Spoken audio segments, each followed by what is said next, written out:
Okay ကျွန်တော်အခု GT4 ကိုကျွန်တော် run 6 128မှာဘယ်လို install လုပ်ပြီးဘယ်လိုဆော့ရမလဲဆိုတော့ဒီနေ့မှာကျွန်တော်အစရှင်းပြမယ်။ကျွန်တော်အကောင့်လေးပဲတိုင်း follow share ပဲလုပ်ပြီးလို့ကြာကြီးပြောမယ်။မှတ်ထားလို့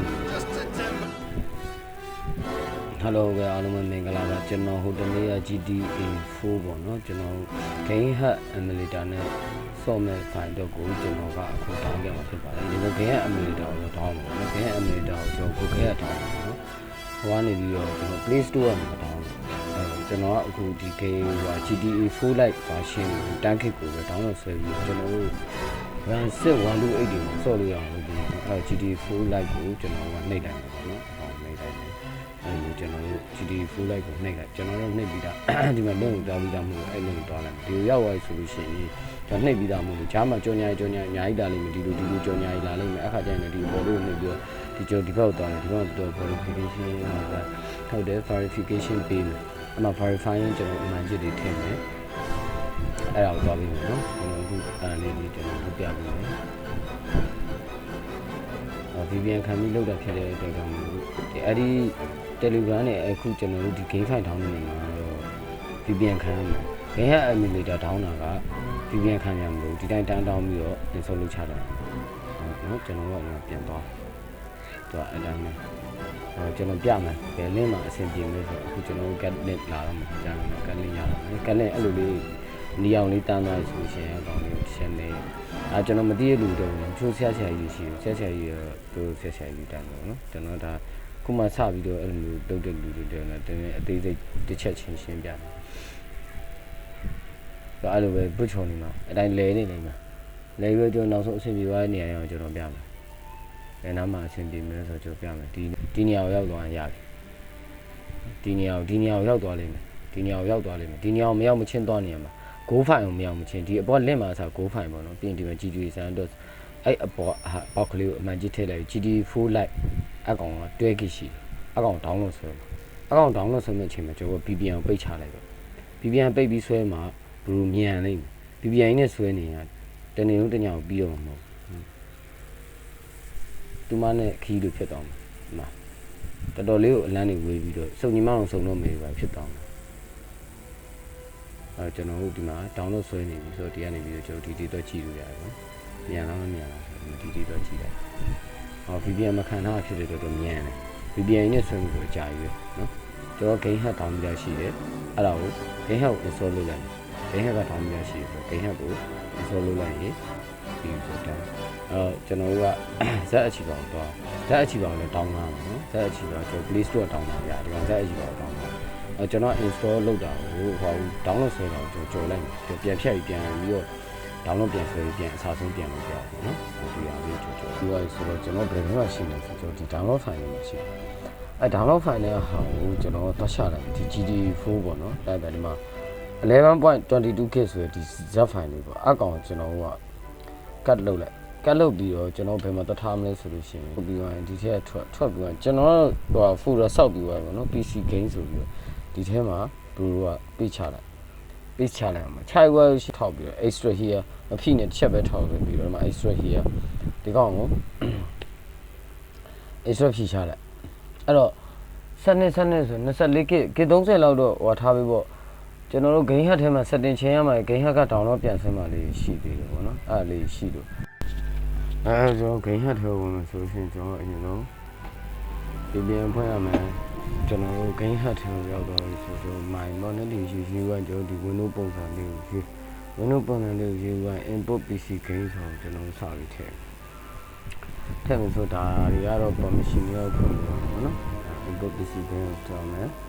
PC game ကိုတောင်းပြီးကျွန်တော်စန file ခွဲထားတဲ့ PC game ဆိုတဲ့ထဲကိုတောင်းမယ်အဲဒီ file ကိုကြည့်လိုက်တဲ့အခါမှာဒီတတိယမြောက်ဒီဒုတိယမြောက်လည်းမဟုတ်ဒီတတိယမြောက်30.18 ဆိုတဲ့ file ကိုထောက်ပြီးရင် confirm နှိပ်လိုက်ပါ confirm နှိပ်ပါကျွန်တော်ကပျော်ပြီးတော့ဆော့လို့မရသေးဘူး setting တွေချက်ချင်ကြအောင်ဟိုကဒီအဆောက်ထွက် PC game setting တွေကိုတွား game import လုပ်ပြီးဒီအမှ PC game setting တွေကိုတွားဒီ setting တွေကိုတွား setting တော့ channel မှာကျွန်တော်တစ်ချက်ကြည့်အောင်တော့ resolution ကျွန်တော်ကဒီ860နဲ့ပဲထားမှာတစ်ခုရှိသေးတယ်ရောက် ဒီဥစ္စာဟုတ်တယ်ဒီမှာကျွန်တော် game present ဆိုရှင်အော် extreme ပြောင်းပေးထားမှာနော် extreme နဲ့ပဲပြောင်းပေးထားမယ်ပြန်ထွက်ဆိုရှင် setting ဘိုင်းကကျွန်တော်အခုပြထားတဲ့အတိုင်းပဲအားလုံးချိန်ပြီးသွားပြီပေါ့နော်ချိန်သွားဆိုကျွန်တော် game နဲ့ထွက်မယ်အဲ့လိုဒီလိုပေါ်လာပြန်တော့ပေါ်ဆိုကျွန်တော်နှိမ့်လိုက်တဲ့အခါမှာတော့အရင်ဆုံး file ကို download ဆွဲမယ်ဒီလိုအပ်တဲ့ file ကို driver တွေ download ဆွဲလိုက်ကဲကျွန်တော်တို့ခုနသူ driver တွေ installation လုပ်တယ်ပေါ့နော် download ဆွဲတယ်ပြောသူ GitHub ထဲမှာ install လုပ်တယ်ပြီးတော့ရှင်ဒီအခု launching လုပ်ပြီပေါ့နော်လုပ်ပြီဆိုရှင်သူဒီတိုင်းပေါ်လာလိမ့်မယ်တော့ဒီတိုင်းပေါ်လာတဲ့အခါမှာဒီမှာ screen ကဒီလိုမျိုးအသေးဖြစ်နေတော့ကျွန်တော် full screen ဖြစ်အောင်ဘယ်လိုလုပ်မလဲဆိုလို့ရှိရင် setting နဲ့ပါပြီးဒီက full screen ကိုဖွင့်ပေးလိုက်တော့ဒါကြီးလေးနှစ်ချက်နဲ့ပြ full screen ဖွင့်လိုက်ရပြီသုံးပေးတာတော့ VPN နဲ့ချင်းသုံးကတော့ VPN ကောင်းတယ်လည်းကြောင်ရ VPN နဲ့မကောင်းတော့ဘူးတိုင်းရ speed ရကြဖြစ်အဲ့ VPN speed ပေါ်မူတည်ပြီးတော့မှတော့ကျွန်တော်က VPN ခံသုံးနေရတယ် VPN ခံမသုံးအောင်ဆိုပြီး Wi-Fi နဲ့ဆော့မယ်ဆိုရှင်ဒီ GD4 ကဖုန်းမှာ game ဟန်နဲ့အဲ့လောက်ကြီးမဖြစ်ဘူးတော့ VPN ကြီးဖွင့်ပြီးဆော့ရဖြစ်တဲ့အတွက် game နဲ့ရလို့ရှိရင်နည်းနည်းလေးတယ်နည်းနည်းအဲ့လိုထစ်ချင်ဖြစ်တယ်အဲ့ကိစ္စအဲ့ဘာမှမရှိဘူးဆော့လို့ရတယ်ပြေးပြီးဆော့ပြီး story line ဆော့မယ်ဆိုရင်လည်းခတ်မယ်တချို့ခံအဲ့လိုမျိုးလေးပဲရှိတယ်ဟိုကလေးဘူးလီအကျိုးဒီမှာစဝင်သွားပြီပေါ့နော်စဆော့လို့ရတယ်အေဝနဲ့ပြီးမှာအားလုံးတင်ဝန်တည်းရတာ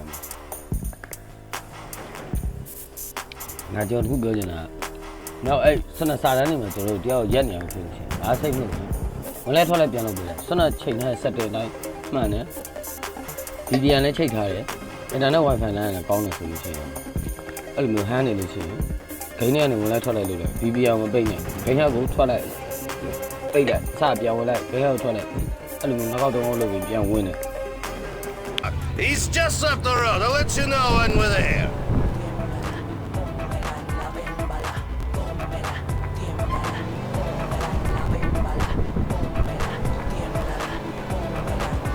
Oh, was that an earthquake? Why don't you show me around the city? Fucking terrorists! What?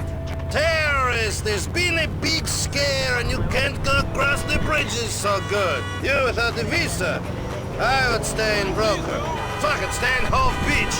Everyone like us does.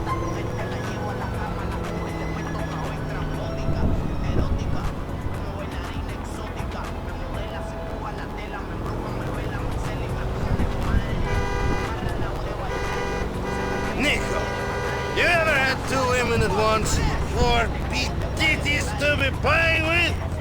Misle sam da će umreti I otići u raj, čoveče! Ne mogu da kažem, da imam. Cousin, it's been too long.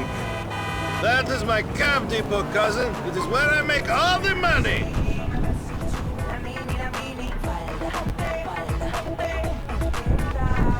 What happened? You should have come out earlier. Think of all the girls you've been missing out on. Our country has women too. Yes, but only locals. Here we have white, black, the Puerto Ricans and the Asians, Europeans on vacation, scared Canadians, bored housewives from the Midwest. Every possible choice. The city is like a big udder milk and ice cream shop. 36 flavors of titty. Hove Beach is a little corner of Eastern Europe. Kako šamantno. Hove Beach, next to the docks.